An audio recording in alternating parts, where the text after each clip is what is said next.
Good morning বন্ধুরা, welcome to Murshidabad. আমরা এসে গিয়েছি ইতিহাসের শহর মুর্শিদাবাদে। শুরু করলাম আমরা আজকের প্রথম পর্ব। নাম চাপা কিন্তু ভেতরটা ফাঁপা। এখান থেকে আপনি হাজারদুয়ারি দেখতে পাবেন। এটাই ছিল তখনকার দিনের নাচমহল। এই গেটটির নামই কিন্তু নহবত গেট।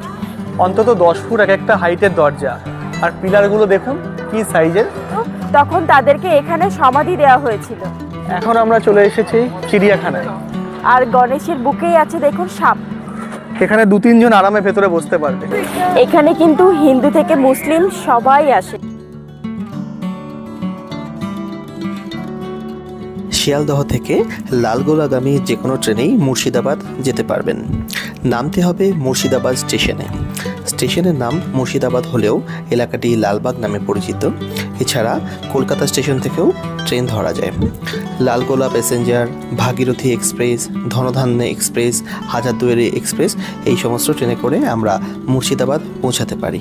ট্রেন ভেদে আনুমানিক 3.5 ঘন্টা থেকে 5.5 ঘন্টা পর্যন্ত সময় লাগতে পারে। জেনারেল আনরিজার্ভ টিকিট শিয়ালদা থেকে কমপক্ষে ভাড়া শুরু হয় 40 টাকা থেকে। এছাড়াও আপনাদের বাজেট ও সুবিধা অনুযায়ী স্লিপার, এসি 3 টায়ার, 2 টায়ারেরও টিকিট আপনারা পেয়ে যাবেন আইআরসিটিসি থেকে। তবে মুর্শিদাবাদ যাওয়ার জন্য সবথেকে জনপ্রিয় ট্রেন হলো হাজারদুয়ারি এক্সপ্রেস। এটা সকাল 6টা 50 কলকাতা স্টেশন থেকে ছাড়ে আর মুর্শিদাবাদে পৌঁছায় সকাল 10টা 20।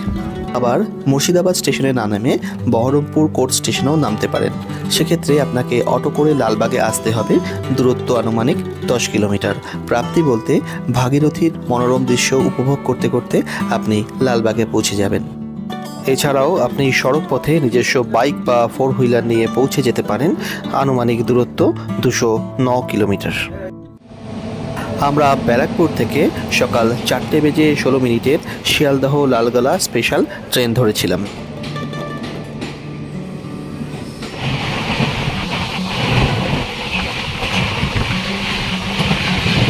মুর্শিদাবাদ একসময় বাংলা, বিহার, উড়িষ্যার প্রাক্তন রাজধানী ছিল, যার প্রতিষ্ঠাতা ছিলেন মুর্শিদ কুলি খাঁ।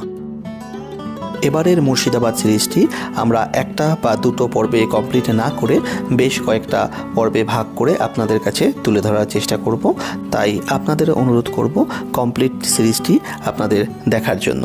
এই হলো 1 নম্বর প্ল্যাটফর্ম, আর 1 নম্বর প্ল্যাটফর্মে কিন্তু রয়েছে জেন্টস ওয়েটিং হল, তার পাশেই রয়েছে লেডিস ওয়েটিং হল, আর তার পাশেই রয়েছে বিশ্রাম ঘর এবং সমবেত শয়নালয়, অর্থাৎ রিটায়ারিং রুম অ্যান্ড ডরমিটারি। আপনারা যারা রিজার্ভ করে আসবেন তারা কিন্তু মুর্শিদাবাদের রিটায়ারিং রুম নিতে পারেন 200 টাকা পার বেড হিসেবে।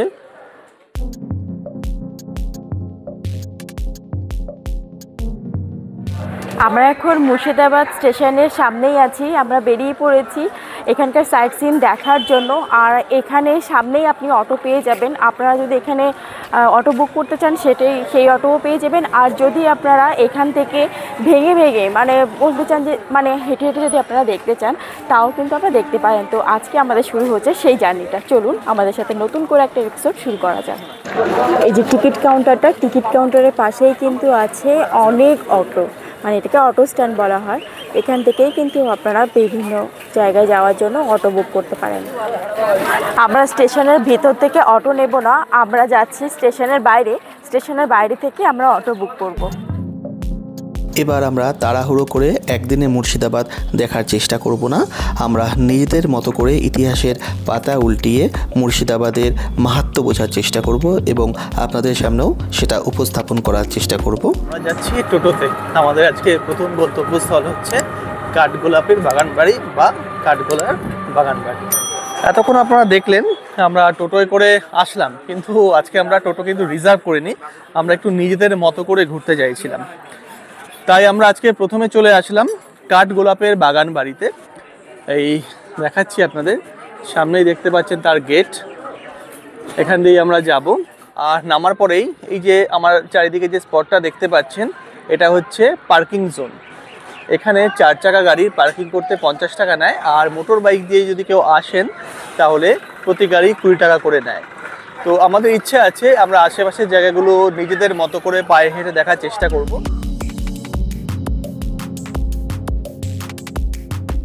আমরা এখন আছি কাঠগোলাপের বাগান বাড়ি, আর এই যে দরজাটা দেখতে পাচ্ছেন এটাই হলো সদর দরজা। আপনারা দেখতেই পাচ্ছেন আজকে যেহেতু শনিবার সেহেতু ভিড়টা অনেক বেশি। আমরা যে গেটটি দিয়ে এই বাগান বাড়িতে প্রবেশ করেছি এই গেটটির নামই কিন্তু নহবত গেট। আর এই গেটের পূর্ব পশ্চিমে মানে এই যে দুই সাইডে যে রাস্তা আছে এই রাস্তাতেই কিন্তু ছিল কাঠের গোলা। এখানে প্রচুর কাঠের গোলাও ছিল, আবার গোলাপের বাগানও ছিল। তখন বলা হতো কাঠ গোলাপের বাগান বাড়ি, আর সেখান থেকে সেই নামটা এখনকার সময় মানুষ বলে কাঠগোলার বাগান বাড়ি। এই জায়গাটি কিনে বাগান বাড়ি তৈরি করেছিলেন জিয়াগঞ্জের রাজা লক্ষ্মীপদ সিং দুগার। লক্ষ্মীপদ সিং দুগার এই বাগান বাড়িটি কিনেছিলেন ঠিকই, কিন্তু তার সাথে তার 3 ভাইও কিন্তু এখানে থাকতেন। তার 3 ভাইয়ের নাম হচ্ছে যথাক্রমে জগপত সিং দুগার, মহিপত সিং দুগার, ধনপত সিং দুগার। এবং 4 ভাইয়ের মূর্তি কিন্তু এই বাগানের রয়েছে। একদম নহবত গেটের সামনেই দুখানা মূর্তি, আর এপাশে আরেকটা মূর্তি এবং এপাশে আরেকটা মূর্তি, টোটাল 4খানা কিন্তু মূর্তি রয়েছে।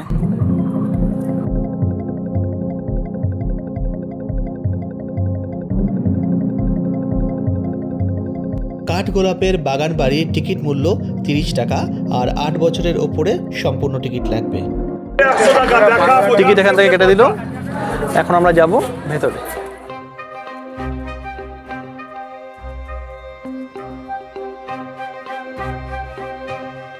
এই 4 ভাই এসেছিলেন রাজস্থান থেকে, আর 260 বিঘা মতো জমি এই তার ওপরেই কিন্তু এই টোটাল বাগান বাড়িটা কিন্তু অবস্থিত।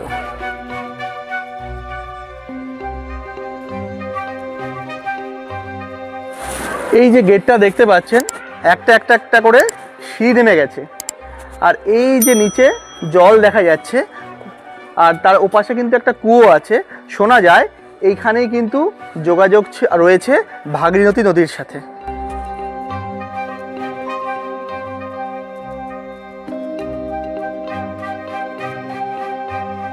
একতলা দোতলা, মাটির তলায় আরো হলো দোতলা, তাহলে কতলা হলো? 4 তলা। এই সুড়ঙ্গ পথটা একদম গঙ্গা পর্যন্ত যুক্ত ছিল। ব্যবসাটা কিভাবে হতো? রায় লক্ষ্মীপদ সিং দুগার বাবু একটা নর্তকীকে তিনি নিচের ঘরে নিয়ে চলে যেতেন। এতক্ষণ যে সুড়ঙ্গ পথটা দেখালাম সেটা কিন্তু এখন দেখলেন জলে পরিপূর্ণ হয়ে গেছে, কারণ ওই দিকের পাড়টা কিন্তু ভেঙে গেছে। ভেঙে যাওয়ার জন্য গঙ্গার সাথে বা এখানে যেটা বলে হুগলি নদী বা ভাগীরথী যাই বলুন না কেন তার সঙ্গে অ্যাটাচ হয়ে যাওয়ার জন্য জল কিন্তু এখানে দেখা যাচ্ছে। এখানকার গাইডদের মুখ থেকে শুনলাম যখন এই ভাগীরথীর জল বাড়ে এখানকার কিন্তু জলটা বেড়ে যায়, আবার যখন জল কমে তখন কিন্তু এই জায়গাটারও জল কমে যায়। সুড়ঙ্গ দিয়েই কিন্তু সমস্ত ব্যবসা হতো। এই সুড়ঙ্গ দিয়েই কিন্তু লক্ষ্মীপদ সিং দুগার জগৎ শেঠের বাড়ির সাথে যোগাযোগ রাখতেন, এবং শোনা যায় সমস্ত ষড়যন্ত্রের কিন্তু এইটাই কিন্তু একটাই আখড়া ছিল। এখান থেকেই নবাব সিরাজদৌল্লার বিরুদ্ধে ষড়যন্ত্র করা হয়েছিল।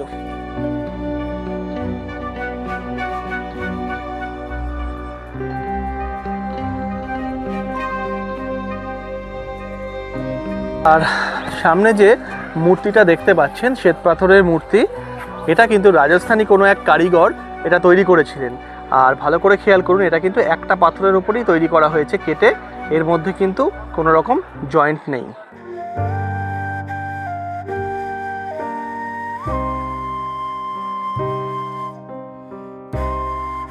আমার পিছনে যে আপনারা যে প্যালেসটি দেখতে পাচ্ছেন এটাই হলো কাঠগোলা মিউজিয়ামের প্যালেস। আর এই প্যালেসটা কিন্তু আপনারা বহুবার টিভি পর্দায় দেখেছেন, মনে পড়ছে না কোনো কিছু, তাই তো? এটা আপনারা দেখেছেন একেন বাবুতে, একদিন ছিল রাজা, বেহুলা লক্ষিন্দর এবং প্রমুখ সিরিয়ালে আর মুভিতেও কিন্তু আপনারা দেখেছেন।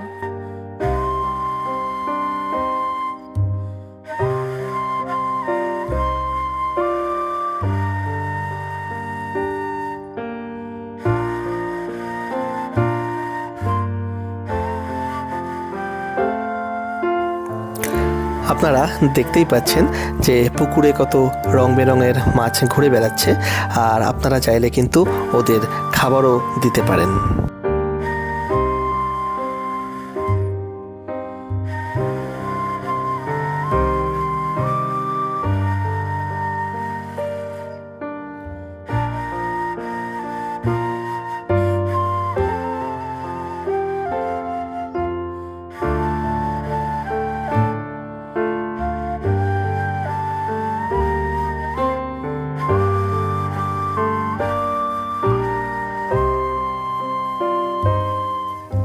আমার পেছনে রয়েছে মিউজিয়ামের প্রবেশপথ, আর ভেতরে আমরা দেখব 75 ফুট সিঁড়ি, যার মধ্যে কিন্তু কোনো সাপোর্ট দেওয়া নেই। ভেতরে 18 ফুট উঁচু বেলজিয়ামের কাঁচও রয়েছে, এছাড়া রয়েছে কুষ্টি পাথরের সিংহাসন।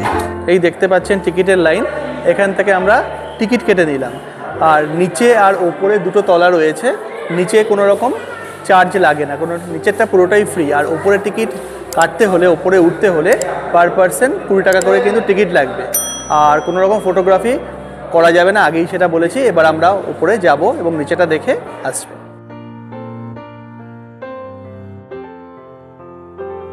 আমরা এখন আছি এই প্যালেসের 3 তলায়। আর এটা যেই চত্বরটা দেখতে পাচ্ছেন এটাই হলো 3 তলার ছাদ। আর সব থেকে মজার ব্যাপার হলো এখান থেকে আপনি হাজারদুয়ারি দেখতে পাবেন। আর এটা কিন্তু চিমনি। আর আমার হাতের বাঁ দিকে আছে নসিপুর ব্রিজ। আমরা 75 ফুট উঁচু মানে যে সিঁড়িটা আছে সেগুন কাঠের, ওই সিঁড়ির ওপর দিয়েই এসেছি। আর খুব ভালো লেগেছে, নিচে ঝাড়বাতিটা খুবই সুন্দর, মানে এত সুন্দর কারুকার্য। আর বিশেষ করে বড় বড় খাট, এত বড় বড় খাট, মানে কথায় বলে না রাজকীয় খাট, সেই রাজকীয় জায়গার অনুভূতিটা আমরা মানে দেখলাম। স্বচক্ষে না দেখলে সত্যি মানে অনেক কিছু মিস করতাম। আর একসাথে বসে তারা 18 জন খাওয়া যায় এমন একটা ডাইনিং টেবিল আছে। আর ডাইনিং টেবিলের ওপরেই আছে বিভিন্ন ধরনের আসবাবপত্র। আর আসবাবপত্রর ভিতরে দেখলাম যে এক ধরনের থালা আছে, তার নিচে আবার একটা কি স্তর মতন আছে, তার পাশে আবার একটা ছিদ্র মতনও আছে, সেখান থেকে নাকি জল পড়ে এইভাবে। মানে এরকম থালা আমি আগে কখনো দেখিনি। তারপর এখানটার যে সৌন্দর্যটা ভিডিওর মাধ্যমে প্রকাশ করা একদমই অসম্ভব ব্যাপার। চোখে দেখা আর ভিডিওতে দেখার মধ্যে অনেক পার্থক্য। খুবই ভালো লেগেছে এখানে এসে।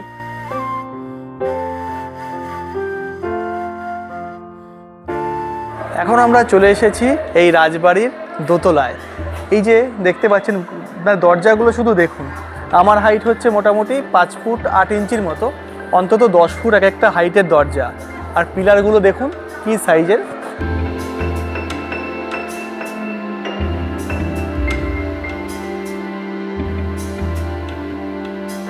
যেহেতু এপাশে দরজাগুলো দেখতে পাচ্ছেন, এর ভেতরে তো আমি দেখাতে পারবো না, এখানে বারণ করা আছে, ছবি বা ভিডিও কোনোটাই তোলা যাবে না। আর এখানে কিন্তু প্রচুর ভালো ভালো কাঠের আসবাবপত্র রয়েছে, কাঠের বসার টেবিল রয়েছে। আগেকার দিনের সোফা বসার জায়গাগুলো এত সুন্দর মানে বলে বোঝানো যাবে না।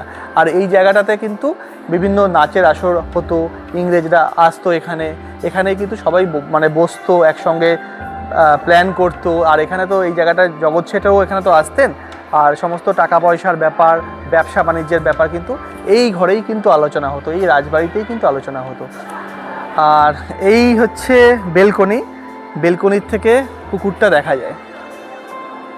এখানে কিন্তু খুব বড় বড় মাছও আছে, একটু আগে দেখিয়েছি। হ্যাঁ, আর এখানে একটা বিখ্যাত মাছ ছিল হীরাপান্না নামে, তারা নাকি খুব বিশাল বিশাল হতো এবং রানীরা তাদের পুষত, খাবার দিত এবং তারা মারা গেলে তাদের সমাধিও কিন্তু এই কাছাকাছি, পুকুরের কাছাকাছি জায়গায় কিন্তু করা রয়েছে।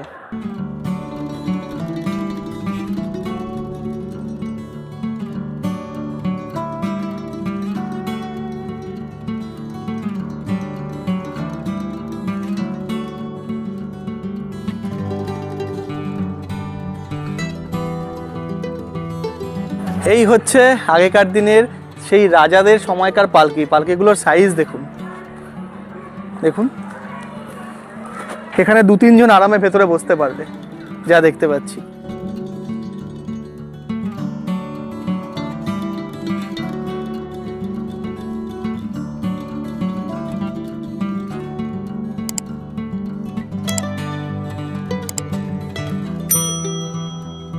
আমার পিছনে যে বিল্ডিংটি দেখতে পাচ্ছেন, এখানে কিন্তু এখনও যারা মালিক আছেন তারা কিন্তু এখানে আসেন আর এখানে থাকেন। মানে উত্তরাধিকার সূত্রে যারা মালিক আছেন তারাই আসেন। এই লাইন দিয়ে গেলেই কিন্তু আপনি পেয়ে যাবেন সুলভ শৌচালয়। আর তার পাশেই কিন্তু ড্রিঙ্কিং ওয়াটারের সুব্যবস্থা আছে।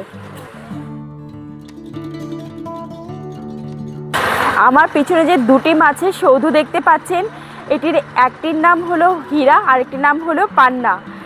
রানীরা মাছকে খুব ভালোবাসতেন। মাছেরা যখন মারা গিয়েছিল তখন তাদেরকে এখানে সমাধি দেওয়া হয়েছিল।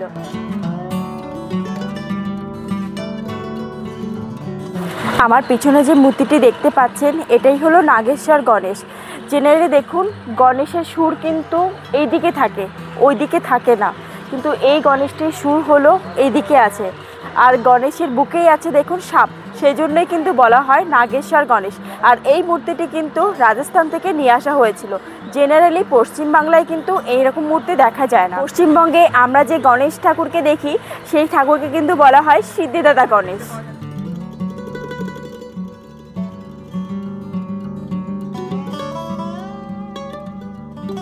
যে জায়গাটায় আমি দাঁড়িয়ে আছি এটা হচ্ছে অনেকটা ধ্বংসপ্রাপ্ত হয়ে গেছে। এটাই ছিল তখনকার দিনের নাচমহল। এখানে কিন্তু টোটাল বেলজিয়াম কাছে ঘেরা থাকতো, আর ভেতর থেকে বাইরের জিনিস দেখা যেত, কিন্তু বাইরে থেকে ভেতরের জিনিস কিন্তু দেখা যেত না। তো এখনো তার অংশ অবশিষ্ট রয়েছে।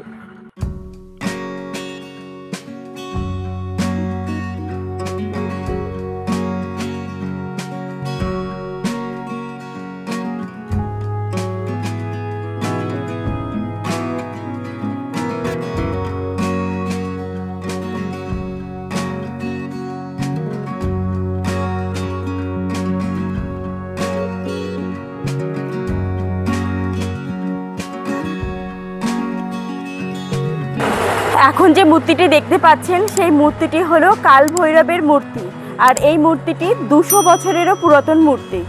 আর আমার পেছনে যে পুরনো গাছটি দেখতে পাচ্ছেন এটা কিন্তু আনুমানিক 150 বছরের পুরনো শ্বেত চাপা গাছ, আর এটি নাকি আতর তৈরিতেও কাজে লাগতো।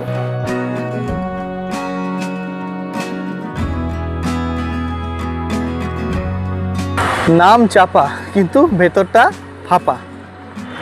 এখানে নৌকো ভ্রমণেরও ব্যবস্থা রয়েছে, আর টিকিট মূল্য জনপ্রতি 25 টাকা, সময় 15 মিনিট। একটি নৌকাতে 4 জন বসতে পারবে। এদিকটা দেখতে পাচ্ছেন বোটিংয়ের কিন্তু ব্যবস্থা রয়েছে। আর নৌকোর ঘাটের সামনে দেখতে পাচ্ছেন বজরংবলীর মূর্তি।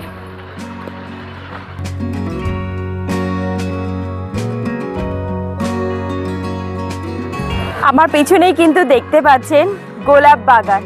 এখনো কিন্তু এখানে গোলাপের বাগান রয়েছে।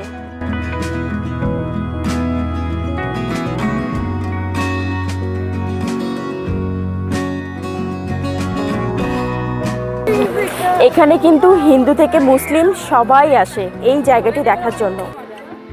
এখন আপনারা দেখতে পাচ্ছেন আদিনাথ মন্দির, যা পরেশনাথ মন্দির বা কাঠগোলা মন্দির নামেও পরিচিত। এই মন্দিরটি ভগবান আদিশ্বরকে উৎসর্গ করা হয়। মন্দিরের সামনেই আছে জুতা রাখার ব্যবস্থা।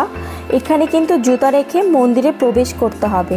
এই মন্দিরে ভগবান আদিশ্বরের মূর্তিটি খুব প্রাচীন এবং প্রায় 900 বছরেরও পুরাতন বলে মনে করা হয়। মন্দিরের ভিতরের দিকে যাচ্ছি, কিন্তু জানি না ক্যামেরা অ্যালাউ কিনা। যদি অ্যালাউ থাকে তাহলে দেখাবো, আর যদি অ্যালাউ না থাকে তাহলে কিন্তু দেখাতে পারবো না। এই মন্দিরের ভিতরে আদিশ্বর ছাড়াও আরও 17টি মূর্তি রয়েছে। মন্দিরের ভেতরে কিন্তু কোনো রকমের খাবার বা জল নিয়ে প্রবেশ করা যাবে না। আর একটু আগে আমি বলেছিলাম যে এখানে কিন্তু 900 বছরের পুরাতন মূর্তি আছে, তো সেটা কিন্তু এই মন্দিরেই আছে। 1933 সালে লক্ষ্মীপদ সিং দুগর তার মায়ের অনুপ্রেরণায় এই মন্দিরটি তৈরি করেছিলেন। মন্দিরের ভিতরেও খুব সুন্দর করে ফুলের বাগান সাজানো আছে। মন্দিরের দিকে মুখ করে দাঁড়ালে একদমই সামনাসামনি যে মূর্তি তিনটি দেখা যায়, এগুলোই কিন্তু 900 বছরের পুরাতন মূর্তি।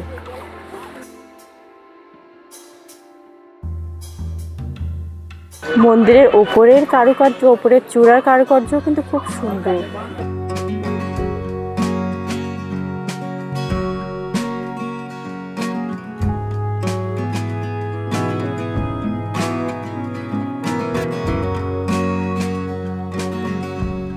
এখন আমরা চলে এসেছি চিড়িয়াখানায়। এই হলো চিড়িয়াখানার গেট।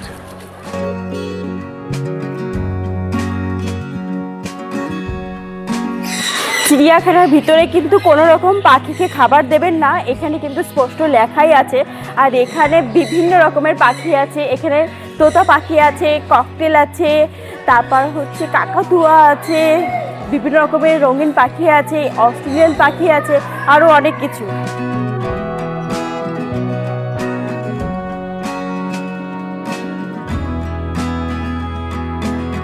এখানে অস্ট্রেলিয়ান বাদরি পাখি আছে, আফ্রিকার লাভবার্ড আছে, ইন্দোনেশিয়ার জাভা চড়ুই পাখি আছে, এখানে আছে অস্ট্রেলিয়ার কাকাতুয়া। কাকাতুয়ার ডাকটা শুনতে পাচ্ছেন নিশ্চয়ই আপনারা, ওই যে কাকাতুয়া। এছাড়াও কিন্তু এখানে আরো অনেক রকমের পাখি আছে। এই যে দেখুন, ইংরেজি টুপি মুরগি, এটা চীনের রিভার্স রঙিন পাখি। এছাড়াও এখানকার অ্যাকোরিয়ামে কিন্তু বিভিন্ন রকমের মাছও আছে।